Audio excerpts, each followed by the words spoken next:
The subway system has faced many challenges in more than a century of existence, but now there's still another, torrential rainstorms that seem to pop up out of nowhere. The MTA has poured hundreds of millions into a resiliency campaign. So in tonight's Question Everything, we wanted to know what can be done to keep the subway safe from the next big storm.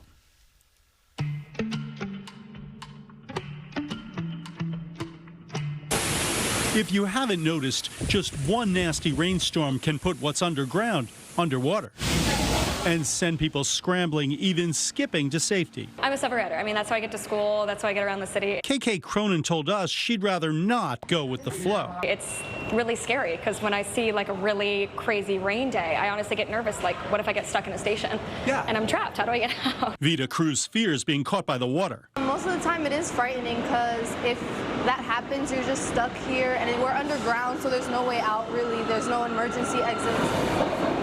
Indeed, the subway is too loud and too old, but now it's creaking and leaking.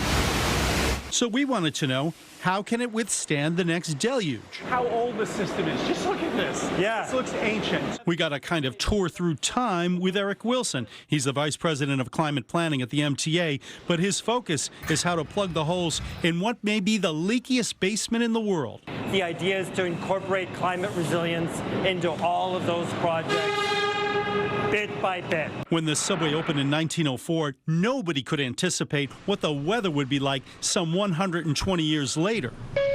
The idea now starts sealing things above ground. Check out this contraption, elevated vents. It's higher than the sidewalk, as we can see here. A little bit higher than the sidewalk. And it turns out sidewalks are not just for tripping over. So what we got right here is an example of one of these very low curbs. Low curbs don't work against high water. And what this presents is a risk of stormwater running off from the street onto the sidewalk over into our subway entrance right over here at Chambers Street. And this is part of the reason why we've elevated the step. You know, you have to step up just a little bit in order to be able to go down into the subway right here. But just this little elevation here is enough to prevent the stormwater from flowing down into our subway steps. And get this, much of the water comes not from above, but from below. It seems some stations are actually below the water table, so even without rain, the city is already pumping 10 million gallons of water out each day to the sewer system. And when that backs up, things give out. And then there are hurricanes and superstorms like Sandy. The MTA estimates that a storm surge right now could be about 4 feet high. But with climate change over the decades, it says it could rise to as high as 9.5 feet. A lot of people really don't realize we're not Venice, but there is water everywhere in New York City, right? That's right. We're surrounded by rivers, the Hudson River, the East River.